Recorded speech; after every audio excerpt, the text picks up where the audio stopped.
Nous allons maintenant essayer de caractériser géochimiquement les différentes parties de la planète. Ces différentes parties sont de l'intérieur vers l'extérieur, le noyau interne, le noyau externe, le manteau, division manteau inférieur, manteau supérieur, et puis la croûte continentale et la croûte océanique. Ces différentes parties ont été définies grâce aux techniques de la géophysique, là, par exemple la sismologie, la gravimétrie, la tomographie, etc. Ces différentes parties constituent donc ce qu'on appelle en géochimie des réservoirs géochimiques qui échangent entre eux de la matière et de l'énergie. La géochimie étant la discipline qui essaie de quantifier et de modéliser ces transferts d'éléments chimiques notamment. Nous commençons par le manteau, mais avant de rentrer dans les détails, on va essayer de passer en revue les différentes données dont nous disposons pour les différentes parties constitutives de notre planète. Après vous avoir passé en revue les différentes parties donc de l'extérieur vers l'intérieur, nous allons voir un petit peu quelles sont les différentes données dont nous disposons.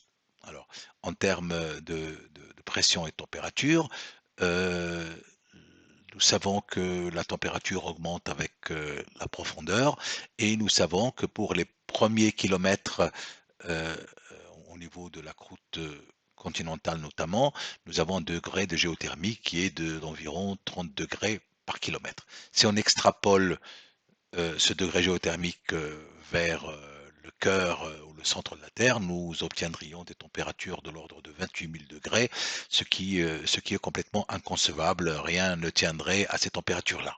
Alors, des modèles mathématiques basés notamment sur la radioactivité qui se passe dans le manteau ont permis d'avoir des températures avec des marges d'erreur qui sont évidemment très importantes, qui sont de l'ordre de 6000 degrés K, correspondant à peu près 6000 degrés C, hein, puisque la différence est 273 degrés, ce qui donc à ces valeurs-là est peu significatif. Donc au cœur, nous aurions cette température de 6000 degrés. À l'interface entre le noyau et le manteau, nous aurions une température entre 3000 et 4000 degrés. À l'interface entre le manteau externe et le manteau interne, euh, une température voisine de 2000 degrés pour une température donc à la surface de la Terre moyenne qui est de 27 degrés. En termes de pression maintenant, il s'agit ici de la pression lithostatique, c'est-à-dire la force exercée par la masse que nous avons au-dessus de notre système. Donc ça nous fait donc à la surface 0 gigapascal. Alors le pascal, c'est l'unité internationale de la pression. Les géologues ont plutôt tendance à parler de bar ou de kilobar, mais une relation très simple permet de passer de l'un à l'autre. 1 gigapascal est égal à 10 kilobars et 1 kilobar est environ 3,3 km de profondeur. Donc, si je reviens donc à mes valeurs de pression, au cœur, nous aurions une pression de 365 gigapascal, 135 à l'interface noyau manteau, 23 gigapascal à environ 670 km, passage entre le manteau supérieur et le manteau inférieur, et 0 gigapascal, comme je le disais, à la surface. En termes de dynamique, alors la dynamique elle est gérée par notre théorie de tectonique des plaques. Nous avons donc les limites des plaques lithosphériques qui correspondent par exemple aux zones d'accrétion, là où la croûte océanique naît par la fusion partielle du manteau supérieur notamment. Cette croûte peut être ramenée dans le manteau via les zones de subduction, la vitesse de subduction variant de 1 à 20 centimètres par an. Nous avons aussi l'existence de ce qu'on appelle des panaches pontéliques et qui sont donc des magmas qui peuvent être générés à différentes profondeurs, pas jusqu'ici, mais ça peut être à ce niveau-là. Cette couche s'appelle la couche des secondes, nous y reviendrons, à partir de laquelle donc les magmas peuvent monter pour montrer, pour former ce qu'on appelle les points chauds et qui correspondent au magmatisme intraplaque océanique ou continental duquel j'ai parlé la dernière fois. Le manteau est évidemment, la dynamique du manteau est évidemment assurée par ce qu'on appelle les courants de convection. Ces courants de convection intéressent aussi notamment le manteau liquide qui donc a des mouvements convectionnels de la matière. Si l'on s'occupe de la minéralogie, de la composition minéralogique de ces parties-là, c'est ce que nous définirons au fur et à mesure de ce cours. On sait que le noyau interne est formé de fer-nickel, le noyau externe de fer et de nickel aussi, il est liquide, plus un peu de soufre, un peu de silice, un peu de carbone, de l'hydrogène, de l'oxygène. Et nous avons donc le manteau qui lui est formé par des olivines sous différentes formes et un minéral qu'on appelle la perovskite. Le, la croûte océanique est évidemment basaltique, la croûte continentale est de composition granitique.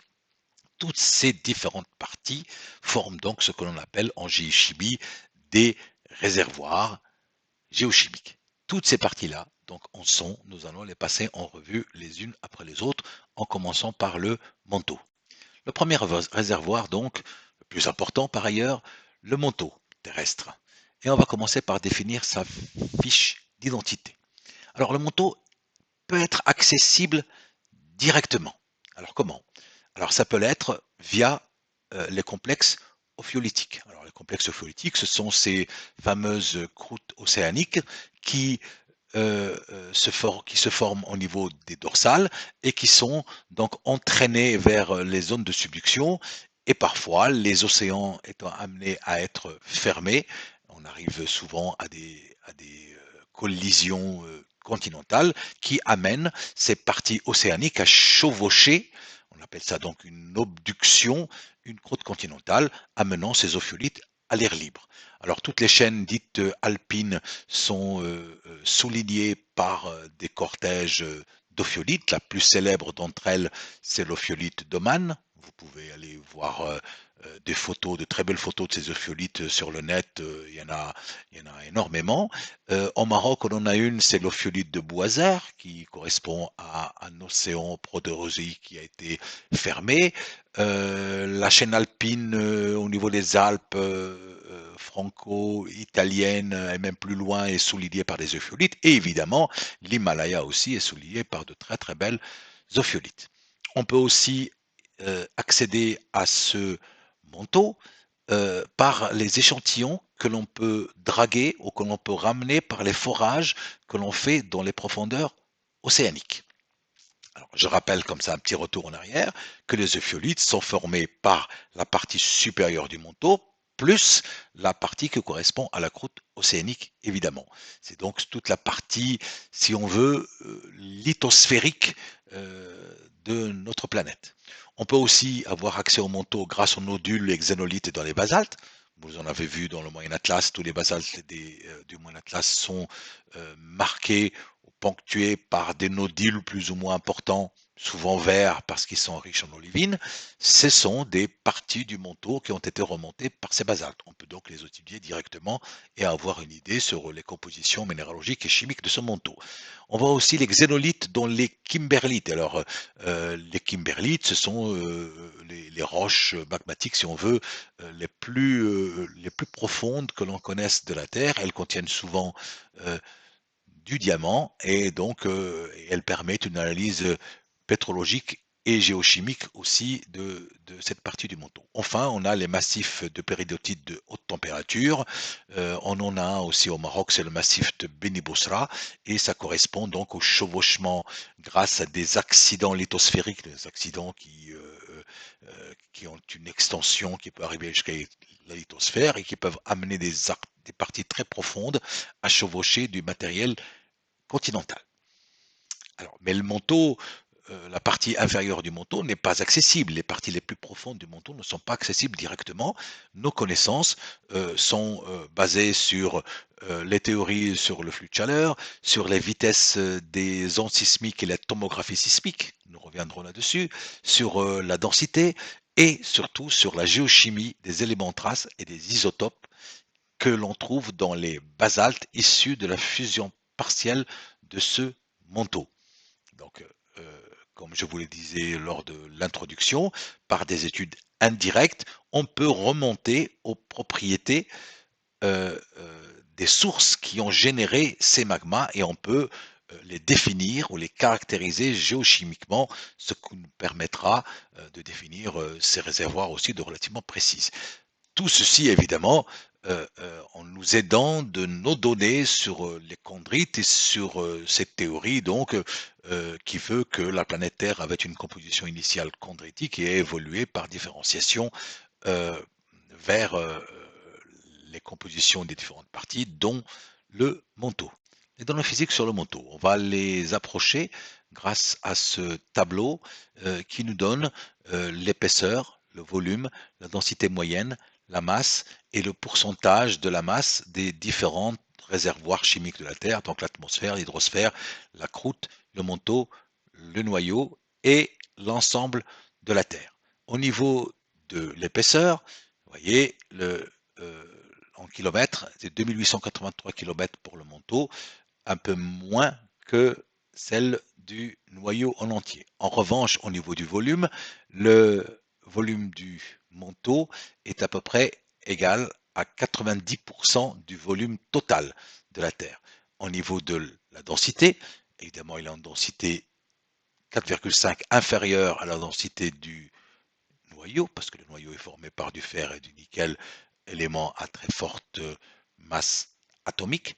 Au niveau de la masse, vous voyez, il fait 4 10 puissance 24 kg, ce qui donc représente une large part des 5 ou du 6, à peu près 6 10 puissance 24 kg de l'ensemble de la planète.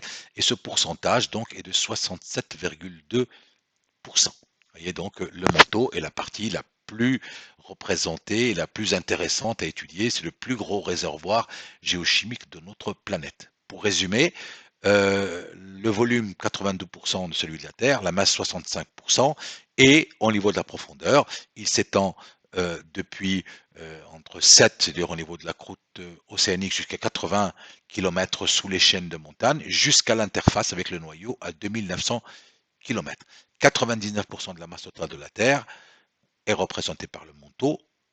En comparaison, la masse de la croûte, vous voyez, elle ne fait que 1%. En termes de données chimiques, nous allons analyser la composition chimique des manteaux en termes d'éléments majeurs, oxygène, silicium, magnésium, fer, aluminium, calcium, sodium, potassium, nickel et soufre, et on va les comparer aux compositions de la croûte continentale, de la croûte océanique et celle du noyau. Alors, si on prend pour l'oxygène, les teneurs sont à peu près comparables. En revanche, dans le noyau, elles sont faibles. Pour le silicium, les teneurs entre le manteau et la croûte océanique sont à peu près identiques, alors que la croûte continentale apparaît beaucoup plus acide, donc de composition granitique, vous le savez.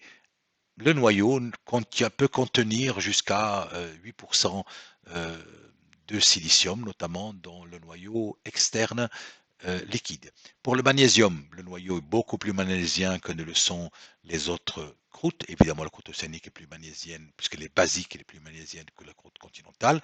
Le fer, les valeurs sont comparables, un petit peu plus dans la croûte océanique, mais surtout, le noyau est très riche en fer par rapport à tout le reste. L'alumine, le manteau est plutôt pauvre en alumine comparé aux croûtes.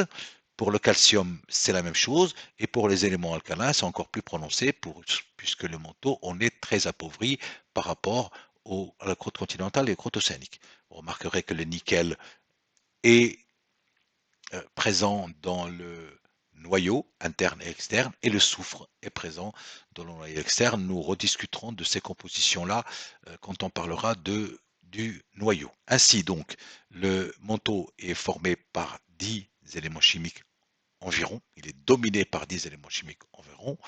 Il était considéré comme homogène parce que lors de sa fusion partielle, il produit des magmas basaltiques qui ont une composition comparable à travers l'ensemble du globe, quel que soit le contexte géotectonique dans lequel ces basaltes ont été générés. Mais l'analyse des éléments traces et des compositions isotopiques a montré que le manteau est en fait très hétérogène. Nous reviendrons longuement sur ces aspects-là.